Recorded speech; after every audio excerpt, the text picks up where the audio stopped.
પોરબંદર જિલ્લા પંચાયત ભાજપે કબજે કરી લીધી છે અને આજે વિધિવત રીતે પ્રમુખ અને ઉપપ્રમુખની જાહેરાત કરવામાં આવી છે.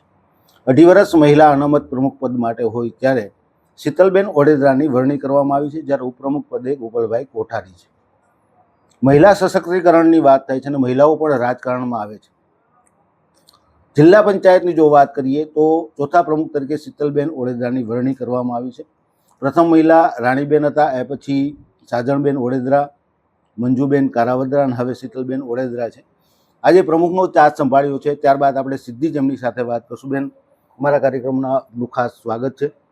મહિલા પ્રમુખ તરીકે આજે તમને જવાબદારી સોંપી છે, કયા પ્રકારનું તમે આયોજન કરીને આજે તમારું સત્તાનું સુકાન સંભાળ્યું છે? આજરોજ જિલ્લા પંચાયતની પ્રથમ બેઠકમાં પ્રમુખ તરીકે મને નિમણૂક કરી છે ભારતીય જનતા પાર્ટીએ. ત્યારે તમામ લોકોને સાથે રાખીને અને જિલ્લાના તમામ લોકોને વચ્ચે રહીને આપણે ભારતીય જનતા પાર્ટીના માધ્યમથી વિકાસના કામો કરવાના છે. ત્યારબાદ મહિલાની વાત કરીએ તો જિલ્લા પંચાયતમાં ઘણી મહિલાઓ આવી છે જે પ્રમુખ રહી ચૂકી છે. સાજણબેન, રાણીબેન તેમજ મંજુબેન, તેમજ ત્યાર પછી હું ચોથી મહિલા તરીકે પ્રમુખની પદ માટે નિમણૂક થઈ છે મારી. જે રીતે વાત કરીએ, તમે શિક્ષિત છો, રાજકારણમાં તમને વારસામાં મળેલું છે, તમારા દાદા, તમારા પપ્પા, રાજકારણમાં એન્ટ્રી થઈ તમારી. સામાન્ય રીતે મહિલાઓને રાજકારણમાં હોય પરંતુ આ પ્રકારનું પદ ઓછું મળતું, એમાં જિલ્લાનું ઓછું. આજે તમને આ પદ મળ્યું છે, કેવી ખુશી છે?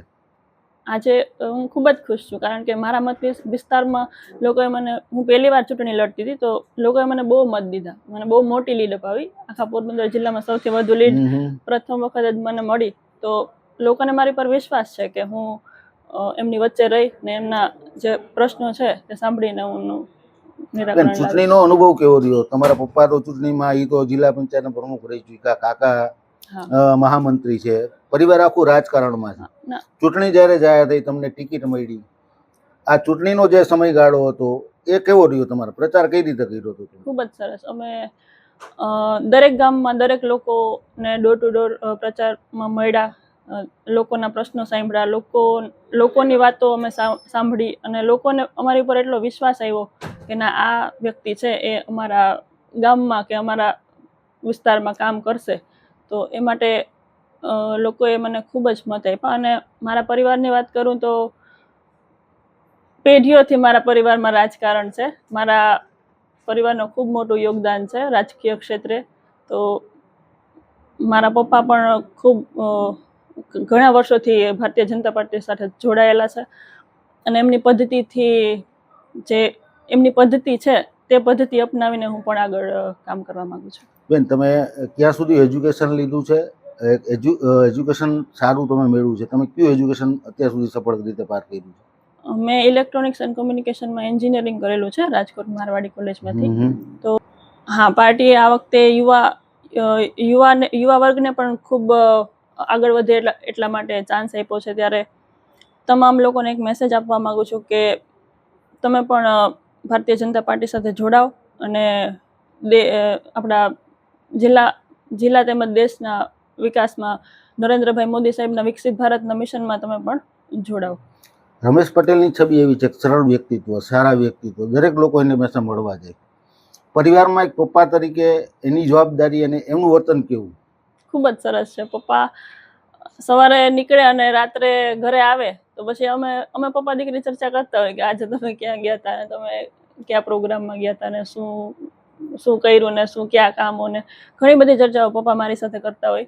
તો મને પણ ખૂબ એમનું માર્ગદર્શન મળતું રહેતું હતું કે આવી રીતના આપણે સમાજમાં કઈ રીતે રહેવું, સમાજમાં લોકોની વચ્ચે કઈ રીતે રહેવું, દરેક સમાજને સાથે લઈને આપણે આગળ વધવું, પહેલેથી જ મને એવું શીખવેલું છે.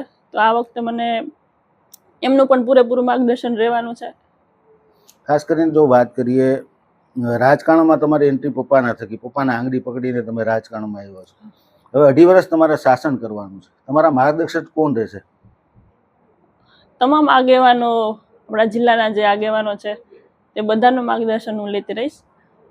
મનસુખભાઈ માંડવિયા સાહેબ છે જે કેન્દ્રમાં મંત્રી છે, તે પણ આપણા જિલ્લાની ખૂબ ચિંતા કરે છે. અર્જુનભાઈ મોઢવાડિયા સાહેબ છે, એ પણ આપણા કેબિનેટ મંત્રી છે, તેમજ ચેતનાબેન તિવારી આપણા જિલ્લા ભાજપના પ્રમુખ બહુ જ ઉત્સાહી અને એકદમ મક્કમ પ્રમુખ મળ્યા છે આ વખતે પોરબંદરને. તો એ બધાનું માર્ગદર્શન લઈશ અને રમેશભાઈ ધડુક સાહેબ કે જેઓએ પણ એમના શાસનકાળમાં ખૂબ જ લોકચાહના મેળવી છે, એમનું પણ માર્ગદર્શન લઈશ. આપણા બભાઈ બોખરિયા સાહેબ છે, તેમજ તમામ આગેવાનો અને વડીલોનો આશીર્વાદ ને માર્ગદર્શન લઈને આપણે આગળ વધશું. હવે તમારે 2.5 વર્ષ અહીં શાસન કરવાનું છે. પરિવારની સંભાળ અને જિલ્લા પંચાયતનું મેનેજમેન્ટ કઈ રીતે કરશો? જે એક મહિલા ધારે તો ગમે તે કરી શકે, બે વસ્તુને મેનેજ કરવી થોડીક અઘરી છે, પણ મને વિશ્વાસ છે કે હું બંને મેનેજ કરીને સારું એવું તમારી સામે ઉદાહરણ પૂરું જેમ પાડીશ. વિકાસના કામો છે એમ ઘણા બધા પડકારો પણ છે, ઘણા બધા ગામડાઓની સમસ્યાઓ છે, ગૌચરની જમીન છે, ઘણા બધા સમસ્યાઓ. આનું નિરાકરણ માટે તમારું શું આયોજન હશે? જી, હું થોડો ઘણો અભ્યાસ કરીશ.